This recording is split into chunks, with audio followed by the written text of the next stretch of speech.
Kemudian masalah kullu bid'atin ini ringan, masalah yang tidak perlu dipanjangkan itu kan, yang biasanya orang yang qasirul faham ya. Jangan ribut, jangan ikut-ikutan sama orang yang suka meributkan.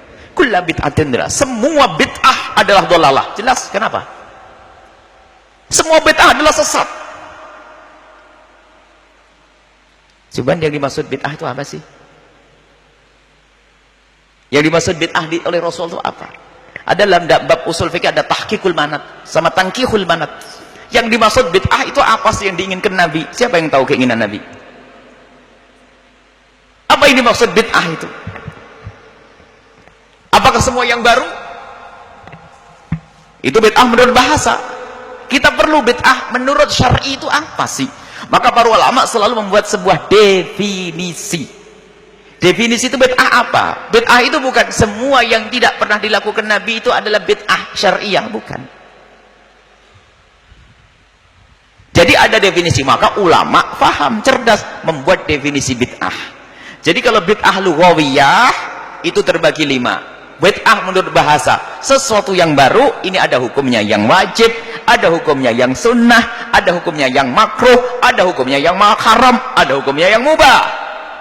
Bid'ah lughawiyah, bid'ah menurut bahasa, hal yang baru.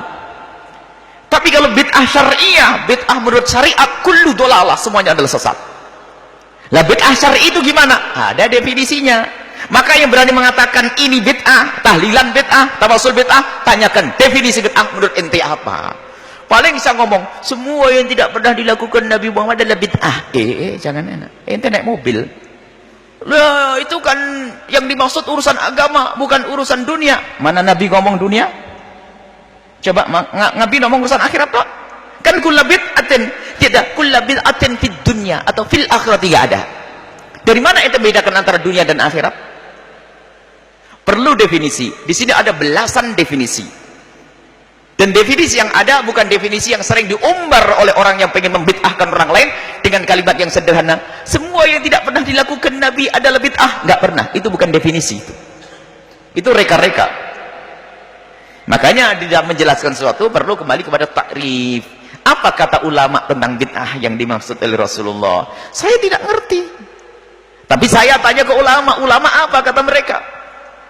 Ulama menjelaskan, jadi yang dimaksud bid'ah yang dikatakan dolalah itu adalah bid'ah ini. Kalau bid'ah menurut bahasa jelas. Ibnu Hajar al-Asqalani mengatakan ada bid'ah yang sunnah. Sesuatu yang baru, lihat pengumpulan mushaf Sayyidina Utsman zaman Sayyidina Utsman bin Affan. Pembuatan kantor pada zaman Sayyidina Umar bin Khattab. Apalagi tarawih Sayyidina Umar adalah secara bahasa adalah bid'ah. Nikmatil bid'atu hadhihi, sampai Sayyidina Umar mengatakan sebaik bid'ah adalah ini, sebaik-baik bid'ah. Loh, kok ada sebaik-baik bid'ah? Sebaik-baik bid'ah. Loh, Sayyidina Umar ngomong ada bid'ah yang baik, ini bagaimana? Apakah Sayyidina Umar tidak pintar lagi? Ini kan kurang ajar. Karena terbatasnya dia dalam memahami, dipikir nggak bisa dibedakan antara bid'ah menurut bahasa dan bid'ah. Sayyidina Umar nikmatil bid'atu, bid'ah secara bahasa, sesuatu hal yang baru yang menarik, ya ini loh, bukan bid'ah syariah. Kalau bid'ah syariah kulluha dhalalah, bid'ah dalam syariat adalah dhalalah semuanya. Lalu bagaimana bid'ah syariah itu? Ulama berbeda pendapat dalam definisi, tapi mirip-mirip semuanya. Di antaranya adalah misalnya thariqatun fid dini, salah satu. Kasih dua definisi, harus punya. Thariqatun fid dini, cara beragama, bukan cara bercocok tanam, bukan ya. Cara beragama, lihat. Nah, ini definisi. Thariqatun fid dini mukhtara'atun, yang dibuat-buat. Cara beragama yang dibuat-buat. Tudhahi syari'at, yang menandingi sesuatu yang ada di dalam syariat. Yuqsadu bisuluki 'alaiha, dengan maksud melakukan itu semua. Al-mubalaghatu fi ta'abbudi, berlebihan dalam beragama. Contoh, subuh, salat subuh, pagi-pagi lagi seger, salat subuh kok cuma 2 rakaat. Saya tambah deh, nambah 2.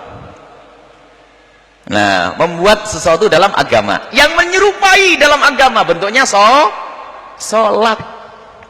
Tujuannya berlebihan. Apa? Saya kuat, perlu tambah lagi kalau sholat yang keenam. Itu bid'ah yang sesat. Tetapi jika ada orang melakukan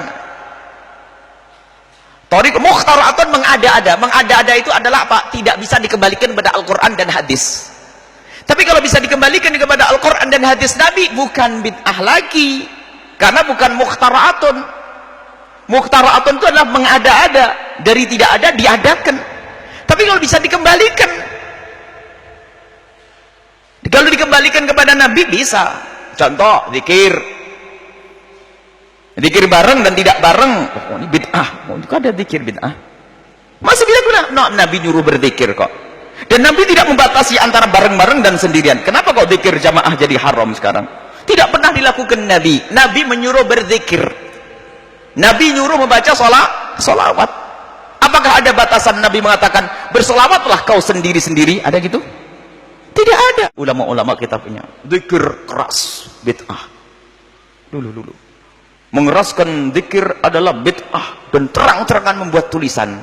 Dia lupa Imam Bukhari rahimahullahu ta'ala, coba dangkalnya mereka menilai bid'ah.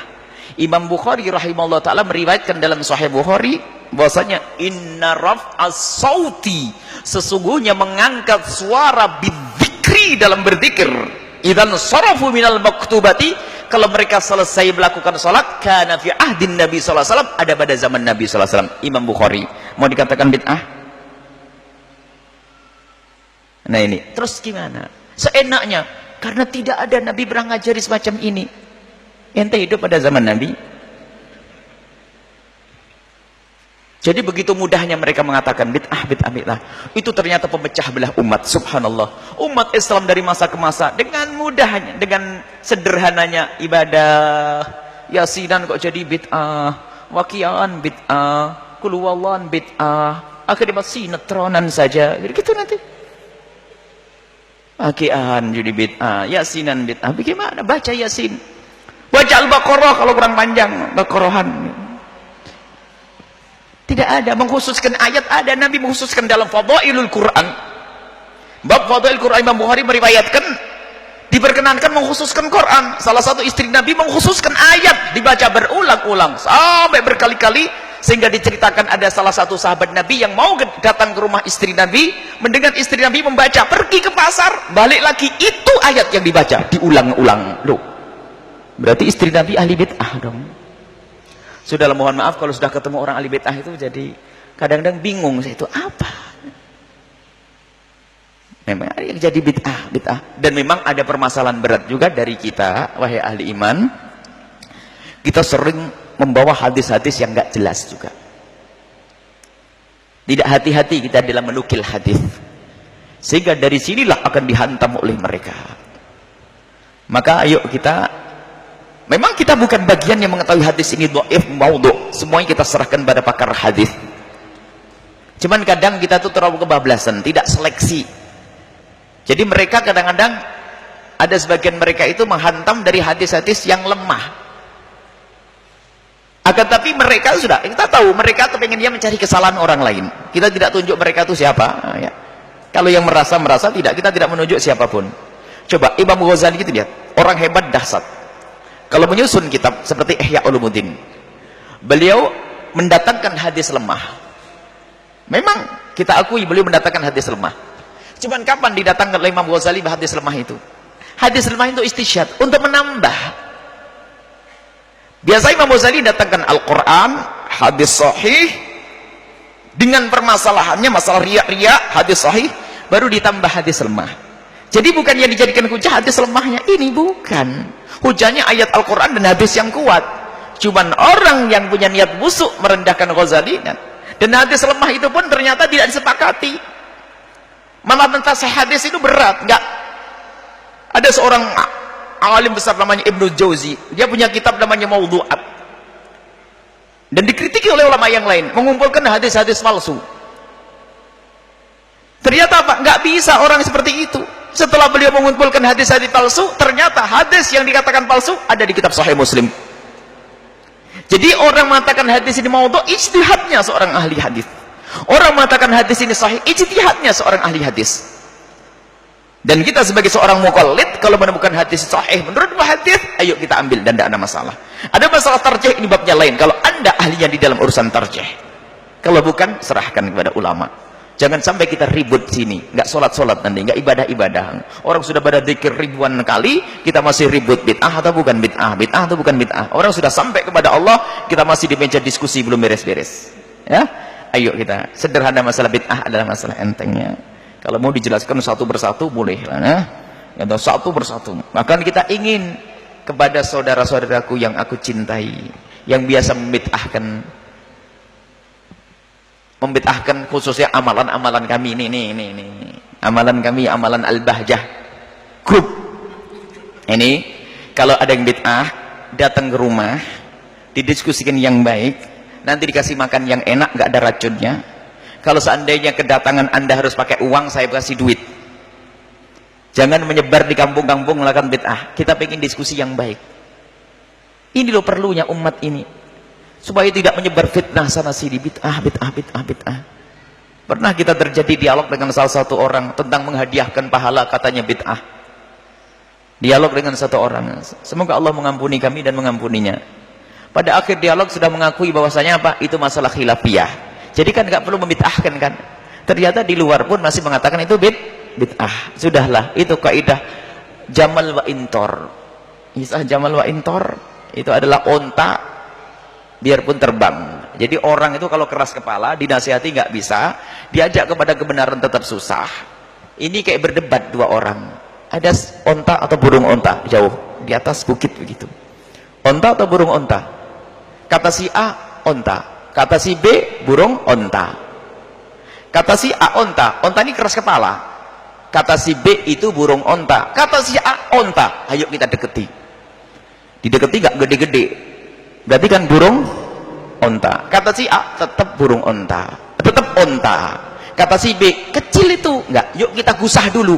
Digusah terbang. Kata si A yang keras kepala, biarpun terbang tetap onta. Ya gitu loh. Biarpun dikasih dalil kayak apapun tetap nggak mau. Itu musibah di dalam diskusi zaman sekarang ini ya. Semoga Allah menjaga kita semuanya. Tolong jangan terlalu terpengaruh dengan yang demikian itu. Jangan terlalu dituruti. Kenapa? Bagi yang bukan ahlinya, jika menuruti, maka karena anda bukan ahlinya, seolah-olah dia berhujah lebih kuat, maka anda akan lemah. Lalu anda tiba-tiba diam-diam mengatakan hebat. Karena kita menemukan, wah mereka hebat dengan dalil-dalilnya. Mereka hebat dengan dalil-dalilnya. Padahal dalilnya tidak sesuai. Makanya jangan mudah terburu-buru. Kalau bukan ahlinya jangan berdebat. Diskusi adalah bagiannya orang yang pernah belajar. Kalau anda sudahlah, anda ikut para ulama.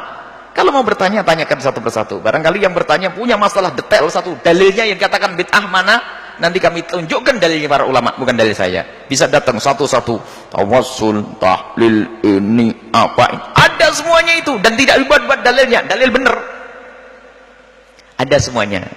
Jadi sudah jangan terpengaruh. Intinya percayakan kepada para ulama bahwasanya amal-amalan kita adalah benar, ada sandarannya dari Nabi Shallallahu Alaihi Wasallam.